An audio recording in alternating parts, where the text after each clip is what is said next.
Good evening, church family. We are coming to you from our backyard in Benbrook, Texas, and we are looking forward to talking with you for a little bit this evening. I guess it's not really evening for us. We're filming this in the middle of the afternoon. It's a beautiful day outside. Justin has asked us to kind of talk about our story and talk about the themes of redemption and hope and what that has meant to us, growing together and through our experiences. And so Jordan's going to tell you a little bit about our story. So Austin and I have been together since we were 15, which was great because we grew up together in a lot of ways. And a lot of our time together... Or didn't grow up. That's why we do youth ministry, right? A lot of our adventure and time together and life has been fun, and we've grown a lot, and we've enjoyed each other as individuals, and our friendship has been fun, and our family growing that together has been really fun. Hudson's amazing. But some of our story hasn't been so fun, and definitely having a good partner to walk through that has been the biggest blessing. And having a God who loves us and has walked through that part of our life together with us every step of the way has been absolutely the most important thing that got us through. But that's kind of the part of our story that we want to share today. So Austin and I moved here, to Fort Worth, in 2016 in the fall. And we started new jobs and we settled down as a family, away from our family, and just tried to figure out, what we wanted and who we were. And it was the first time we had grown-up jobs, and we weren't both in school, and we were watching Hudson grow and take his first steps, and it was just a really exciting time for us. And about a year after we moved here, something really scary happened, and I found a lump in my breast and was diagnosed with a really rare form of cancer. It's not breast cancer, that's just where it happened to be located, but it's a really rare form of a sarcoma, which is not a common cancer anyway, but even with it being a rare cancer, they didn't really know what kind it was within that group. So it was just a time that was really scary for us for that diagnosis, and we saw lots and lots of doctors here that really wanted to help us but couldn't because it was too rare of a diagnosis, and so that was really hard. And so we spent a lot of time during that part of our kind of medical adventure scared and not sure of where to turn, and we weren't sure what treatment was going to look like or where that was going to take place. And long story short, we found ourselves in Houston, Texas at MD Anderson Cancer Center receiving care for that sarcoma. It was removed. I did chemo and radiation. We had a very traumatic loss of a child during that season of life. I was pregnant when we found out about the cancer, and after my first round of chemo, we lost that baby, and that was very hard. One of the hardest things I think about that journey, something that still I struggle with a lot, but something that I find a lot of hope in as well, just knowing that there's hope for growing our family in the future, and knowing that I survived when, if I hadn't have done the medical treatments that were proposed to me, I probably wouldn't have. I wouldn't have had the opportunity to be a mom to Hudson. And, as a 24-year-old female at the time, I didn't ever think I would have to make the choice between me and my child. And I'm grateful that God didn't make me explicitly make that decision. I could have made the decision to not do chemo. I could have made the decision to end my pregnancy. I could have made the decision to try and hope for the best. And we read a lot of research and we did a lot of what we could. And In the end, you can't do that chemo and be in your first trimester of pregnancy, which no one had ever tried before. We didn't know. And so that brought a lot of anger, I think, for me personally, I think probably for you as well, just towards God and not understanding why he would take away the one thing that we were kind of holding on to in the midst of such a big crisis. As we walked throughout that season, I think we found a lot of glimpses of hope from the beginning on. But I think now that we're a little bit further removed from that season of life, we see some of those blessings even stronger now. And so some of the hope that we found in that was the hope that we found in our community. Austin was working for a church that was very supportive to us. We were asked to relocate down to Houston in order to do treatment there. And a friend of somebody who worked at the church with Austin, well, it was a relative brother of someone who worked at the church with Austin, let us live in his home for free for the entire time that I was doing treatment down in Houston, which was about a year, with Hudson. So that's, just graciously opening their home to not only 2 adults, but also a child between the age of 1 and 2 during that time. We had friends and family who graciously flew in and took a week with Hudson while I was admitted to the hospital every 3 weeks. So that way he had somebody to take him to the park and to read to him and play and do nap time and provide the slightest bit of stability in a time of such uncertainty. Of course, as many people who face medical trauma like this, we struggled financially a little bit. Luckily, I did have a disability policy through my work, and that helped a little bit, but before that went into play, we drained a lot of our savings, and that was a scary thing for us. We didn't know how we were going to continue to pay our rent in Fort Worth while we were living in Houston, and how we were going to pay medical bills that came in basically every day. That was a lot, and God provided through all of that. He had family members who would each take a bill and help us pay things like our car insurance. He had people who so graciously prepared meals for us or gave us grocery gift cards so we could buy things to eat that were easy without having to worry about where our next meal was going to come from. We had friends who we knew from college move into our home and took care of our dogs and made sure that our lights stayed on, and there were just so many things that played into this that were beautiful and so intricately intertwisted that there was only one way that it all came together, and I strongly believe that was God's hand on the whole situation. A little bit, I think, of the redemption component of our story is, we're sitting here today, almost 21 months out. In April, we'll be 21 months, cancer-free. So that time starts from the last time they touch you for cancer treatment. So although we've, been fighting this much longer than that, my last surgery was July 25th, the day before our 5-year wedding anniversary.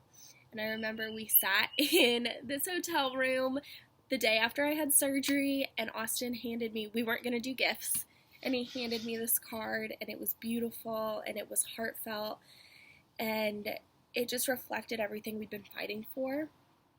And, since then, I feel like we've grown in ways that we never would have been able to without that journey. We say all the time we would never wish that on anybody, but we certainly wouldn't take it away from ourselves either, because we appreciate, I think, life and each other and our son and privileges so much more. You never want to go to work until you're stuck in a hospital bed for 18 weeks as the patient when you're supposed to be the nurse. That was hard. And, you never want to go outside for a run until you literally can't.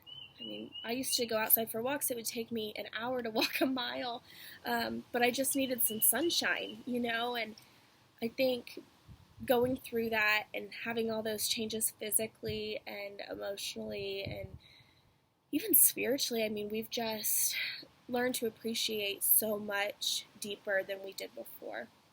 Yeah. So yeah, talking about like how I found hope or experienced hope and redemption through this process. When I think about hope, I think about all of the hope that we lost. We spent so many days going to the doctor's office, hoping for some kind of good news, and then just being let down. And that was a lot to handle because that happened multiple times. The first time was, going to the doctor's office. Jordan has a lump. It's probably nothing. She's 20, what? When 24. You're 24 years old. Surely there can't be anything seriously wrong. And that hope got crushed real quick. And it happened again and again, and it felt like it just wasn't stopping. And it got worse every time. Right. Like at first it's nothing, and then you go in and they say, well, it's probably something, it could be this, and this is no big deal, and it doesn't require, any of the scary stuff. No chemo, no radiation. You don't have to, go through treatment. It's just a surgery. You'll be fine. Your baby will be fine. And then, finally walking into, I think, the third oncologist that we talked to, and he walks in and says, this is going to kill you. So we need to make a decision right now. Are you gonna fight? And we said yes, and we had no clue what that looked like, but God did. Right. And like when thinking back on that experience, thinking about all of the different ways that we were hoping, all of the different things that we were hoping for, I think about, maybe it's not so much of like the things that you hope for happening, as much as it is the faithfulness in the process of hoping. Because every time we got hit in the face with something hard, it was like, okay, what's the next thing that we can hope for? So hope is really what kept us going, and really what kept us saying, there's more to life, there's something to fight for. Hudson was our hope. Hudson was this rock that, like, we've got this kid and he doesn't understand anything that's going on, but we've got to be here for him, and that's our hope right now. And so it's those kinds of things, those kinds of hopes that kind of supersede all of these other hopes that seem to be lost along the way. And Jordan spoke kind of about our community through this time and how that was redemption, and I totally agree. Our friends who sat with us on FaceTime playing board games and bought like the $6 apps on the App Store that nobody ever buys because they're $6 to play games with us while we sat in a hospital room. Our families that came and sat with us, that would sit and babysit Hudson so that I could sit in the room with Jordan. The people that offered their homes, the people that offered their finances, church family that we were experiencing here, the church that I was serving that really stepped up. So much. And even the church that we both came from, our home church that we have a lot of issues with, right? We've had some hard times reconciling some things, and they were huge. They stepped up in a huge way for us and for our family. And I think one cool thing that, we've never shared with y'all is y'all prayed for us. Y'all sent us cards through your women's ministry. I have a blanket that y'all quilted for me in our home that we have in our guest room for everybody who comes in, because y'all were so kind to us and so generous with your prayers and your love for us, and you didn't know us. And you had no clue we were coming to work for you. We didn't know we were going to come work for y'all. And our hope is that anybody who walks in our door and stays in that guest room experiences the same love and generosity that y'all shared with us. I have those cards all saved, and now that I've met y'all and hugged y'all, and I know y'all personally, it means even that much more. But for you guys to spend your time, going to God on my behalf and not even knowing me, it just means more than words can say. It's absolutely huge. And, I think about God redeeming all things and what that means. And ultimately is we went through a really crappy time that we were really angry with. We were really sad. We were all of the feels, all of them.